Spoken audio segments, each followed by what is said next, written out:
The feds have made a decision that could impact what the Shinnecock Nation can do with their property along Sunrise Highway.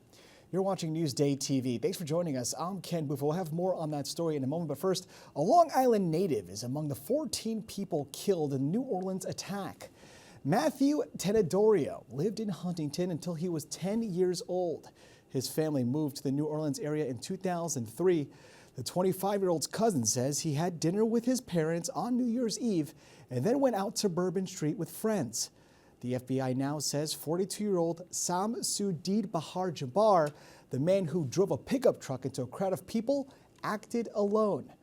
Dozens of others were hurt in the attack. And 36 years after a Long Island mother was murdered, her family has met with Suffolk investigators. Sherry Einhorn has a preview of a story you'll see only in Newsday.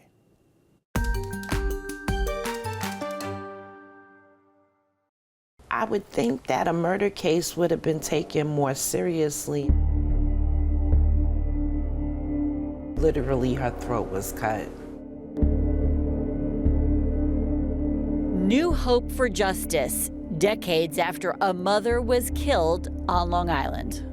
You know, you find a body dead on the street, you want to know what the hell happened. She's one of at least 128 women who have been found dead outside on Long Island since 1976.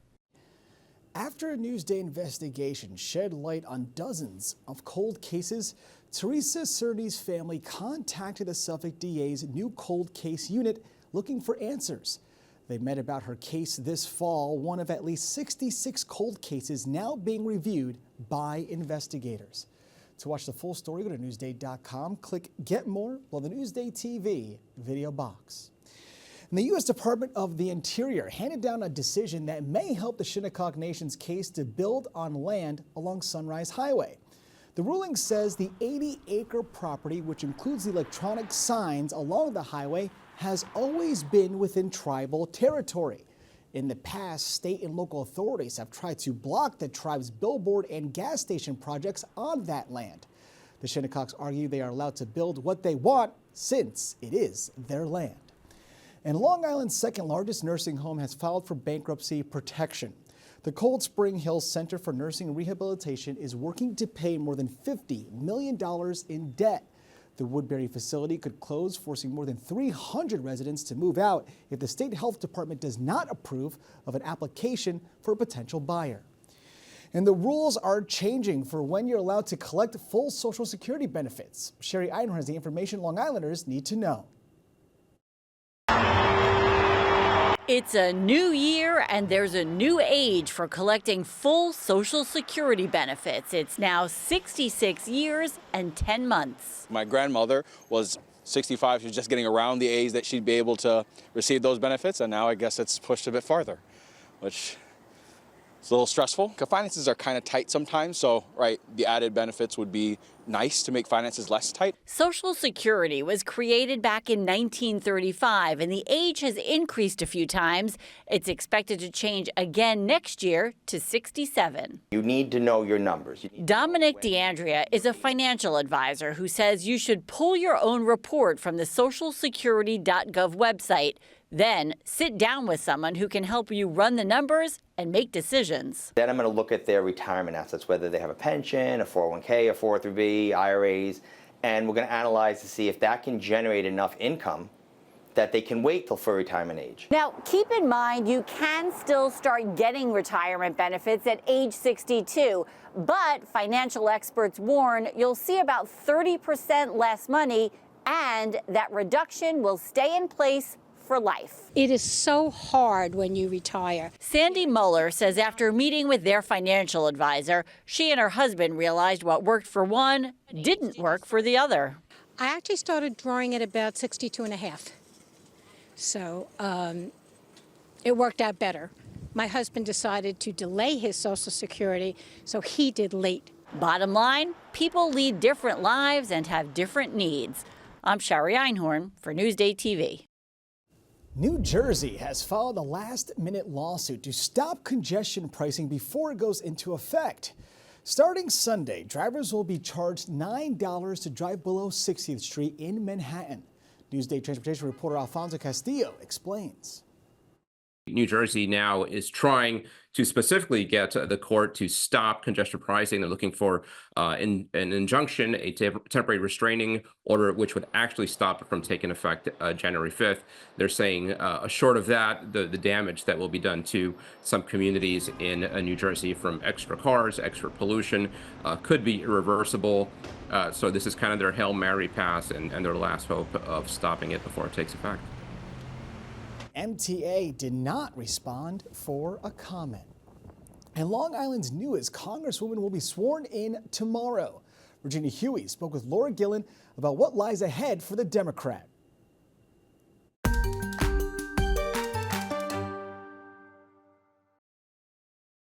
Oh, number one.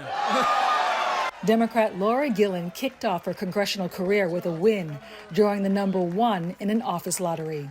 It means the incoming Congresswoman from Nassau County gets first dibs on selecting a vacant office space on Capitol Hill among the incoming House members. I'm looking forward to getting back to work for people. Gillen was on Capitol Hill for a 2-week-long orientation in late November, learning the ropes ahead of her January swearing-in. In an exclusive interview with Newsday, Gillen spoke about her legislative goals. Priorities include getting us our state and local tax deduction back. I think that this is something that hopefully we can do in a bipartisan fashion. We have to tackle rising costs of health care. That's something that's a top priority. Also want to make sure we secure our border. That is something I'm going to work on day one. I said it in my ad and I meant it. And I have reached out to folks on the Republican side and the Democratic side to talk about how we're going to get that done in the new Congress. The former Hempstead town supervisor notched an upset over first-term GOP Congressman Anthony D'Esposito on Election Day. It's time to stop pointing fingers and start getting the work done and reaching across the aisle and solving the problems that we need solved. As Gillen prepares to serve in a Washington ruled by Republicans, she says she's looking forward to working in a bipartisan manner to make a positive change for the people of her district. People are sick of the rhetoric in politics. They want people who just want to go to work. And that's what I did as town supervisor, and that's what I'm going to do in the House. Gillen will be sworn in as a member of the 119th Congress on January 3rd. For Newsday TV, I'm Virginia Huey. Now, to read more about this story, go to Newsday.com, click Get More below the Newsday TV video box. Altice and MSG Networks remain at a stalemate. An agreement between the two expired on New Year's Eve as the companies fight over money and programming. It impacts are being made to games for the Islanders, Rangers, and the Knicks. Historically, when some of these types of disputes have gone on long enough, politicians have gotten involved. 1989 and 2002, there were disputes that wiped out entire seasons of the Yankees. The good news for consumers is there are other options. The bad news is, as I said, they all involve hassle and/or money.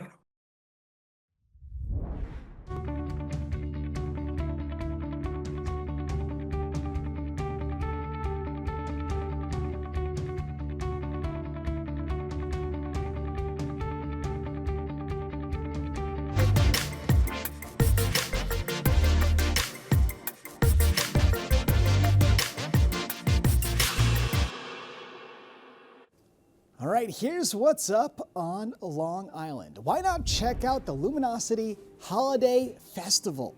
The show features thousands of lights Friday through Sunday at Eisenhower Park in East Meadow. Or check out a fondue workshop. The Village Cheese Shop is teaming up with Cennino Vineyard for the event. It's Friday in Cutchogue. And for admission info and more events, click Get More below the Newsday TV video box. It was a cold one today, so let's take a look at your Long Island weather. The good news is we don't have any rain. You can see tonight we are in the high 20s with mostly clear skies with a bit of wind to join us. Tomorrow we have partly cloudy skies and temps are near 40. Taking a closer look, you can see it barely warms up throughout the day, but again, no rain or snow in sight for now. As for the 7-day forecast, we are staying dry, wind moving in on Saturday, and those temps hovering around mid to low 30s. Long Island weather is brought to you by PTRC. You're watching Newsday TV. I'm Ken Buffa. Thank you so much for joining us.